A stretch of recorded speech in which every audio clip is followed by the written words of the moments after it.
Zaman ötür, illər bir-birini əvəz edir. Şahbuz rayon 1 nömrəli tam orta məktəbinə 1980-ci ildə qədəm qoyan, uşaqlığın ən gözəl çağlarını birlikdə yaşayan sinif yoldaşları zamanla həyatın müxtəlif yollarına üst tutublar. Lakin məktəb illərinin xatirələri və həmin illərdə qurulan dostluqlar unudulmayıb. Aradan 36 il keçməsinə baxmayaraq, 1990-cı ilin məzunları yenidən bir araya gələrək gənclik illərinin unudulmaz səhifələrini vərəqləyiblər. Bu dəfə məktəbin dəhlizlərində şagird səsi deyil, uzun illərin həsrətini yaşayan məzunların sevinç dolu anları eşidildi.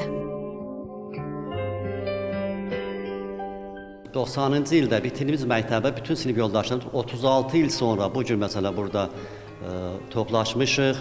Yəni uzaqdan gələnlər də var. 36 il sonra bir yerə yığışmağımız üçün çox qürur hissi keçirirəm və bütün sinif yoldaşlarıma, dəyərli yoldaş bacılarım, qardaşlarıma gələcək işlərində, gələcək həyatlarında sağlam həyat və işlərində uğurlar, müvəffəqiyyətlər arzulayıram. Bəzən şagirdlər məktəbin tez bitməsini arzulayırlar. Lakin illər keçdikcə insanlar anlayırlar ki, həyatın ən səmimi və qayğısız anları məhz həmin illərdə yaşanır. Bu görüşdə məzunları yenidən gənclik illərinə qaytarıb, onlar vaxtı ilə təhsil aldıqları məktəbi gəzib, müəllimləri ilə görüşərək keçmiş günlərini xatırlayıblar. 36 il öncəki xatirələri təzələyə bildik. Xeyli söhbətlər elədik, xatirələrdən danışdıq. Bizim şəhid sinif yoldaşımız var, Mehman Orucov. Bu gün onun dəfn olunduğu gündür. Onunla bağlı tədbir keçirdik. Məktəbə birinci dəfə gəldiyimiz və bizi siniflərdə qarşılayan müəllimlərimizlə görüşdük. İlk ibtidai sinif müəllimimizlə görüşdük, sinif rəhbərimizlə görüşdük. Bizə digər fənlərdən dərs deyən müəllimlərimizlə görüşdük. Görüş zamanı vətən uğrunda canını fəda edən şəhid sinif yoldaşları Mehman Orucovun xatirəsi də ehtiramla yad olunub. Məzunlar sinif otaqlarında şəhid dostlarını bir dəqiqəlik sükutla anıb, daha sonra şəhidlər xiyabanını ziyarət edərək məzar önünə gül dəstələr düzüblər. Şəhid anası isə övladının məktəb illəri və sinif yoldaşları ilə bağlı xatirələrini bölüşüb.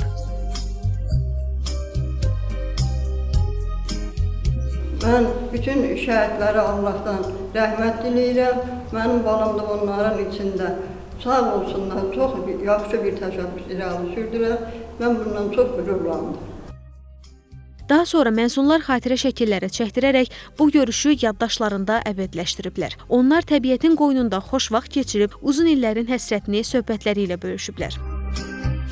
Bugün 36 ildən sonra mən öz şagirdlərimlə görüşdüm. Bu ilk dəfə məktəbə gəlib, İlk dəfə götürdüyüm sinif idi, sinif rəhbəri olduğum sinif idi. Çox şad oldum. Uşaqları şagird olaraq görmüşdüm, yola salmışdım. İndi bugün onları nənə-baba olaraq qarşıladım. Bu mənim üçün çox sevincidir. Məktəb illəri insan həyatının ən saf dövrlərindən biri kimi yadda qalır. Bugün bir araya gələn məzunlar həmin duyğuları yenidən yaşayaraq qayğısız məktəb illərinə qayıdıb, unudulmaz xatirələri bir daha yada salıblar.